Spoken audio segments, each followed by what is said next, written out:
Materi pada saat ini yaitu dosa adalah utang dalam pemahaman semetik. Dosa adalah utang di dalam pemahaman semetik.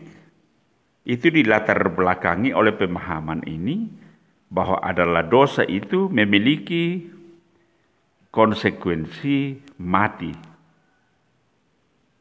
yaitu upah dosa adalah maut. Roma 6 ayat 23 dan dibandingkan dengan Kejadian 2 ayat 17. Maka setiap orang yang berdosa mempunyai utang nyawa. Ketika Daud berbuat dosa, dia berkata bahwa dia berutang darah.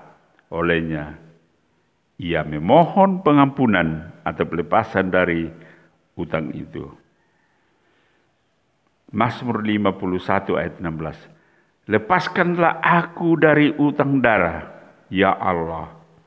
Allah keselamatanku, maka lidahku akan bersorak-sorai memberitakan keadilanmu.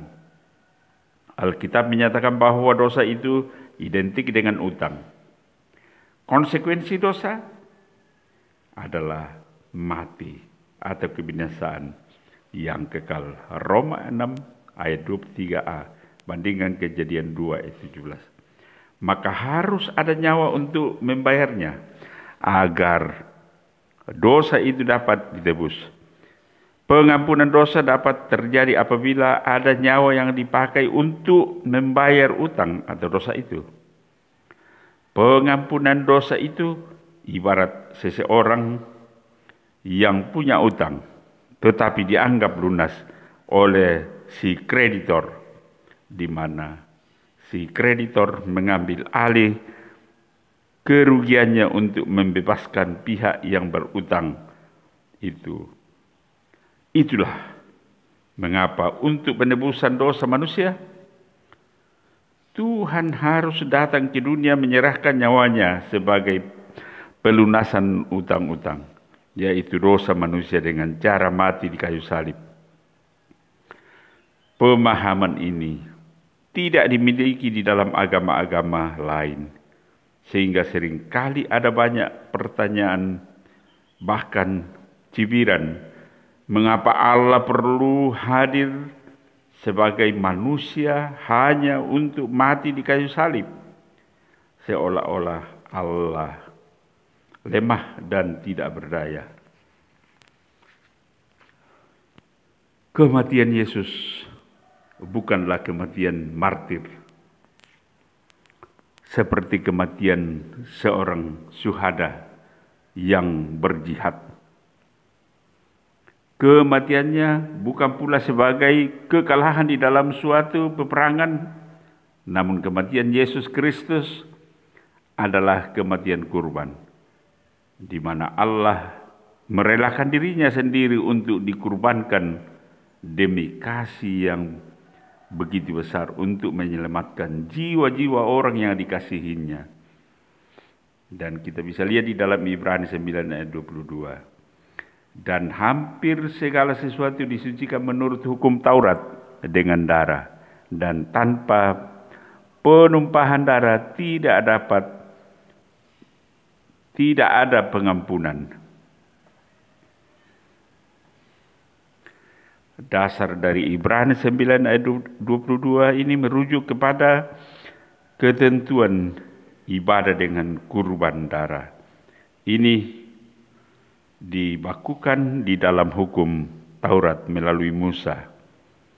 Hukum Musa berkata, nyawa makhluk ada dalam darahnya, dan tanpa penumpahan darah atau kurban tak ada pengampunan.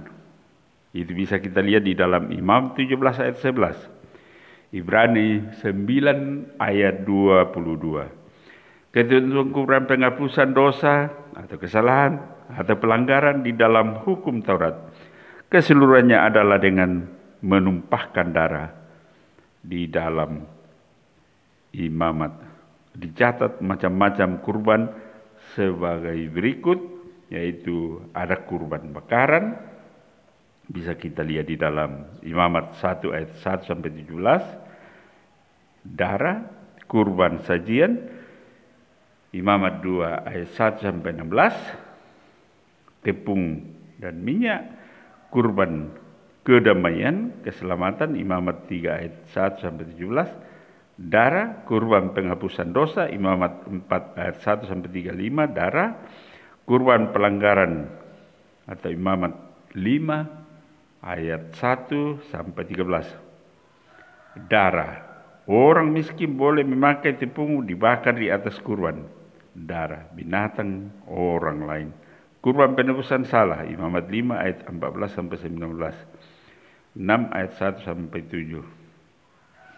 Darah pada masa perjanjian lama, penumpahan darah sebagai kurban pengampunan dosa itu dilakukan lewat domba yang dikurbankan di atas mezbah, dan ini juga sebagai suatu tipologi.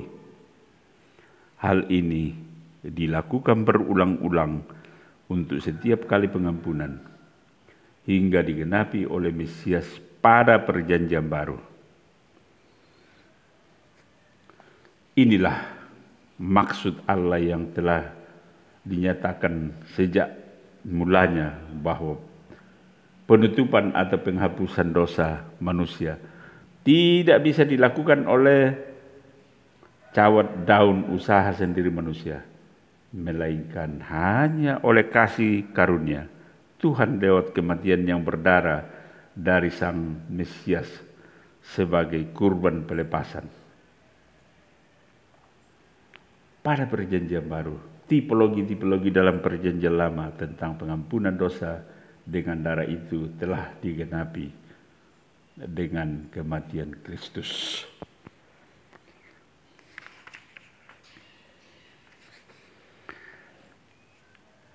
Sebelum penggenapannya di dalam hukum Taurat telah menetapkan hampir segala sesuatu disucikan dan diampunkan dengan darah atau yang dianggap nyawa, dan tanpa penumpahan darah tidak ada pengampunan. Ibrani 9 ayat 22. Ini dilakukan lewat domba yang dikurbankan di atas mezbah berulang-ulang untuk setiap kali pengampunan hingga digenapi oleh darah dan kematian Sang Mesias.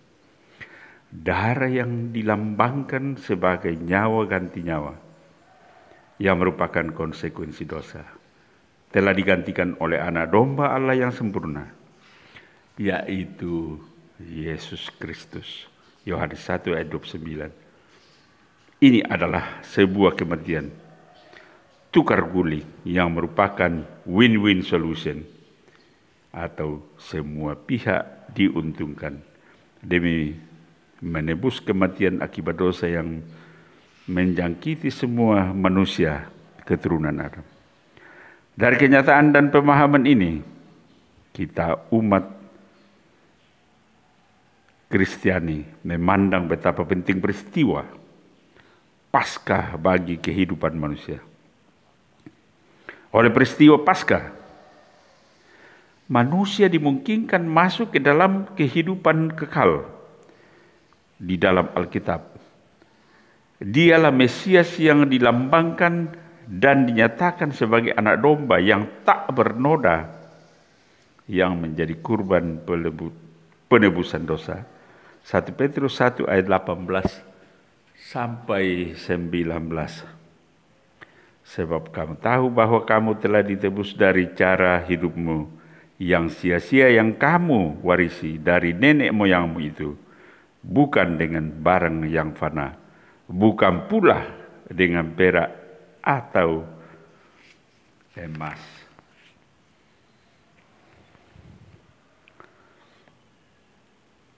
Pada ayat yang ke-19, melainkan dengan darah yang mahal, yaitu darah Kristus, yang sama seperti darah anak domba yang tak bernoda dan tak bercacat.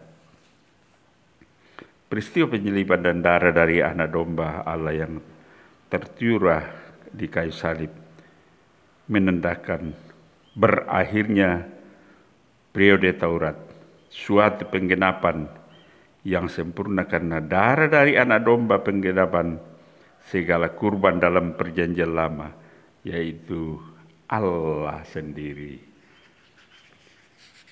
Demikianlah penjelasan yang singkat bahwa dosa adalah utang di dalam pemahaman semetik. Mudah-mudahan dengan materi yang singkat ini kita memahami dengan baik bahwa dosa adalah utang di dalam pemahaman semetik. Dan akhirnya saya menyampaikan Salam Elohim Bisem Hamasea. Terima kasih.